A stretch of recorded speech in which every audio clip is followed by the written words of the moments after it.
le tutoriel va aborder un sujet qui est très important pour les business analysts débutants. Vous l'avez vu en titre, il s'agit des 7 erreurs classiques que l'on peut faire quand on débute. Et je suis sûre que parmi les personnes qui vont regarder cette vidéo, ce tutoriel, il y aura également des business analysts très expérimentés qui vont sans doute chercher à savoir s'ils les font, ces erreurs classiques.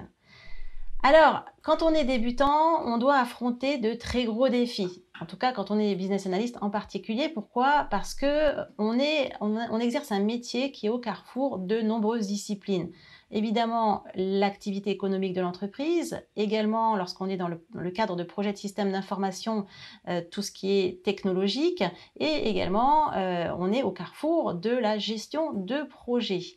Donc, on doit découvrir beaucoup de choses, on doit apprendre énormément de choses et on doit évidemment aussi apprendre notre propre métier de business analyst, sachant, je vous le rappelle souvent, que 99% des business analystes francophones apprennent leur métier sur le tas.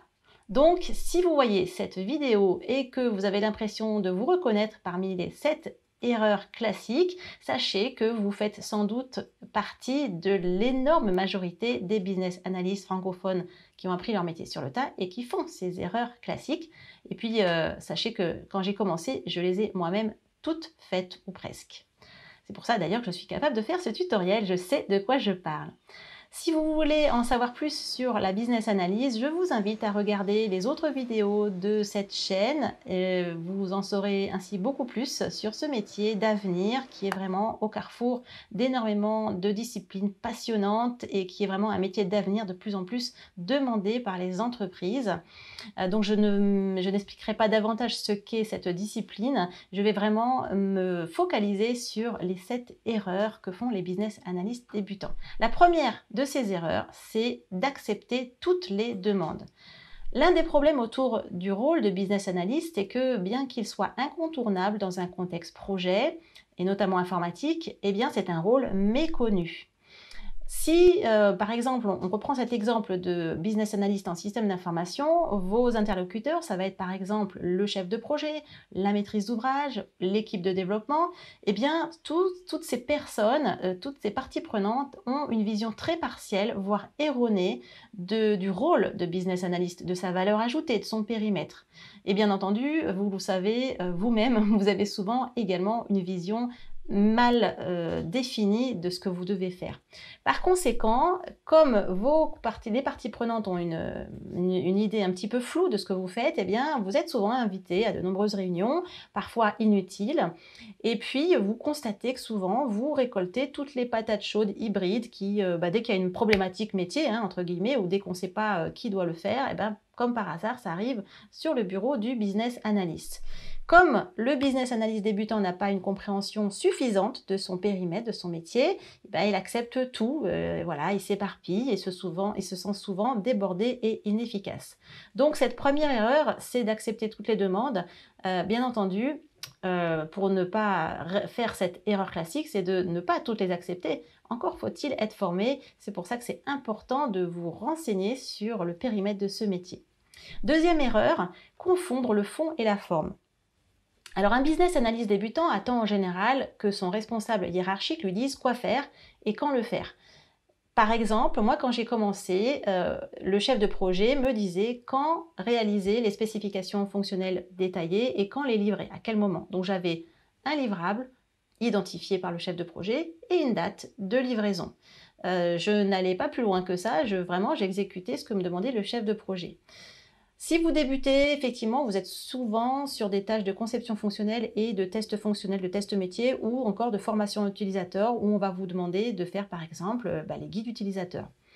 Quand vous débutez, eh bien, votre premier réflexe, ça va être de rechercher des templates, des modèles de ces livrables qu'on vous demande. Par exemple, on vous demande des SFD, spécifications fonctionnelles détaillées. Vous allez rechercher un template, un modèle de SFD. Si vous n'en avez pas trouvé en interne dans ce projet, vous allez chercher sur Internet. Entre parenthèses, il y en a également sur mon site. Vous pouvez télécharger des templates gratuits. Regardez dans la barre de description de cette vidéo pour les télécharger. Ça vous donnera bien entendu une structure, mais comme je vais l'expliquer dans la suite de cette erreur, le problème avec les modèles à compléter, c'est qu'ils fournissent la forme, mais pas le fond. Ils ne comportent pas la clé pour trouver les informations exhaustives, fiables, vérifiées, consensuelles, pour les analyser et ainsi rédiger un contenu de valeur. Donc attention, ce n'est pas parce que vous avez entre guillemets un texte à trous que vous saurez rédiger et compléter votre livrable. Il y a pour cela énormément de techniques à connaître. Troisième erreur, confondre quantité et qualité. Le plus est l'ennemi du mieux. Souvenez-vous de la dernière fois où on vous a mis sur le bureau un énorme document épais comme tout en vous demandant de le relire pour le lendemain ou alors en vous disant bah tiens ça c'est ta base de travail pour réaliser ton boulot. J'imagine que votre réaction ça a été de se dire oh là là il faut que je lise tout ça. En plus souvent c'est du jargon métier, c'est compliqué, vous connaissez pas le sujet. Eh bien effectivement imaginez que vous livriez des spécifications fonctionnelles à votre chef, à la maîtrise d'ouvrage, même aux développeurs ou à vos contributeurs pour relecture. Imaginez-vous à leur place si vous deviez relire ce pavé épais comme une Bible. Les business analysts débutants ont le désir de bien faire et évidemment la crainte d'oublier des informations cruciales. Alors, ils ont tendance à rédiger une énorme prose littéraire non structurée, sujette à beaucoup d'interprétations. Et en réalité, la plus-value de notre travail de business analyst, c'est une présentation claire, synthétique, non ambiguë, ce qui n'empêche pas d'être exhaustif. Alors plutôt que de viser le prix Nobel de littérature, utilisez la modélisation et la représentation visuelle, structurez clairement vos documents en ayant en tête l'objectif à atteindre et surtout mettez-vous bien à la place de vos lecteurs. Est-ce que ceux-ci comprendront ce que vous détaillez de manière claire et non ambiguë et est-ce qu'ils seront en mesure de prendre des décisions éclairées sur cette base? La quantité ne fait pas la qualité. Quatrième erreur, confondre recueil des besoins et simple prise de notes.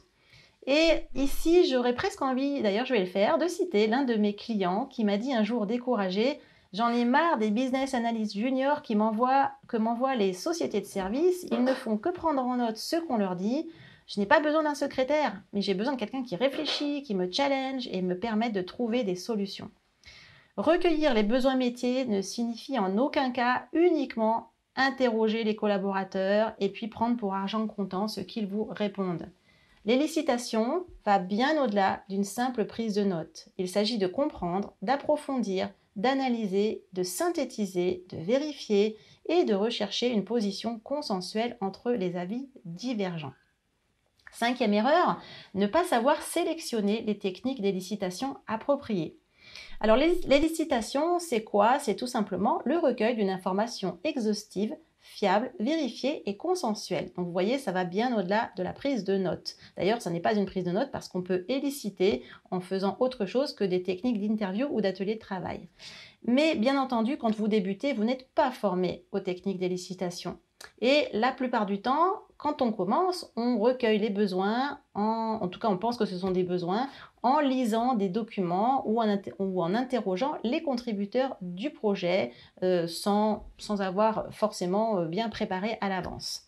Pourtant, il existe des dizaines de techniques appropriées à des contextes divers et ayant chacune des avantages et des inconvénients. Je vous invite à regarder les autres vidéos de cette chaîne. J'ai fait d'ailleurs deux tutoriels il y a déjà pas mal de temps, je pense. Donc vous regardez dans les premières vidéos sur les techniques d'élicitation. Ça vous donnera un aperçu de certaines de ces techniques d'élicitation. Il y en a un certain nombre, je vous en ai listé 10 qui sont très importantes. Donc voilà, ça c'est vraiment une erreur fondamentale et fréquente, c'est tout simplement ne pas savoir sélectionner les techniques d'élicitation appropriées. Sachez que même quand on est expérimenté, si on n'a pas été formé, c'est une erreur qu'on fait également très fréquemment. Sixième erreur, croire que vous devez tout connaître. Un business analyst, c'est vraiment un chaînon manquant entre les activités métiers, donc l'activité opérationnelle d'une organisation, et un autre pôle de compétences, qu'il soit technologique ou autre. Et puis, il y a également la gestion de projet au milieu. Le pôle de compétences, c'est en général effectivement l'équipe de développeurs d'un projet de système d'information ou en mode maintenance évolutive et corrective, ça sera également l'équipe de développement, mais il peut s'agir également du top level management, comme on dit, lorsque le business analyst intervient sur des problématiques stratégiques, métiers ou gouvernance. Alors, votre plus-value en tant que business analyst, est-ce que c'est d'être un expert dans toutes ces disciplines pour lesquelles vous êtes le chaînon manquant? Bien entendu que non. Votre plus-value, et elle est très importante et pas évidente à avoir, ça consiste à recueillir beaucoup d'informations variées et complexes, savoir les synthétiser, les décrire et en faire ressortir les éléments importants pour permettre une prise de décision éclairée. Il doit, le business analyst, avoir une vision en 3D et à 360 degrés, être capable d'aller à la fois dans le détail de tous les sujets, mais ne pas perdre non plus de vue la photo globale. Par sa capacité de communication, de modélisation et sa créativité, le business analyst doit aider à l'émergence de solutions. Donc, un business analyst n'est pas un expert métier ni un technicien. Malheureusement, quand on débute, eh bien, on a souvent honte de montrer son ignorance ou ses lacunes parce qu'on pense, et c'est vrai qu'en face de nous, on nous reflète un petit peu cette attente-là, on pense qu'on est un peu une sorte de personne, de consultant qui a la science infuse, qui sait tout. Voilà, on vous a branché un disque dur dans le cerveau et vous savez tout ce que vos contributeurs connaissent. Et c'est ce qu'on appelle également le syndrome de l'imposteur dont je parle régulièrement. Donc, ça c'est une erreur, c'est penser que vous devez tout connaître et donc ne pas oser poser vos questions, même si ce sont des questions a priori, entre guillemets, simples ou bêtes. Il n'y a pas de questions simples ou bêtes, bien entendu. Septième et dernière erreur de ce tutoriel, c'est décider au lieu de conseiller. Alors, cette erreur ultra fréquente peut mener le business analyst à supporter beaucoup de frustration et à mal communiquer avec ses interlocuteurs, qu'ils soient métier, technique ou manager. Je dis souvent, le business analyst est le conseiller avisé du roi, mais il n'est pas le roi. Et non, parce que ce n'est pas lui qui décide. En revanche, il va offrir par son expertise, par sa capacité à synthétiser, à analyser, à recommander, il va offrir une aide inestimable à la prise de décision. Si le manager, malgré toutes les analyses du business analyst, malgré ses recommandations, décide de prendre une décision qui va à l'encontre de ses préconisations, eh bien, le business analyst doit apprendre à l'accepter. Cela signifie simplement que la solution retenue aura été la meilleure solution possible en l'état actuel des contraintes dont certaines sont connues des seuls managers. Alors lâchez prise et réjouissez-vous d'avoir apporté des informations de valeur. La responsabilité du choix ne vous incombe pas, même si travailler votre capacité d'influence peut changer la donne. Mais chut! Pour vivre heureux, vivons cachés, chers amis business analystes, car nos super pouvoirs se développent avec le temps et l'expérience. Voilà pour ce tutoriel, j'espère qu'il vous aura appris de nombreuses informations, que ça vous aura fait dédramatiser votre rôle de business analyst et surtout que ces 7 erreurs que je vous ai nommées ici, eh bien, vous ne les ferez plus.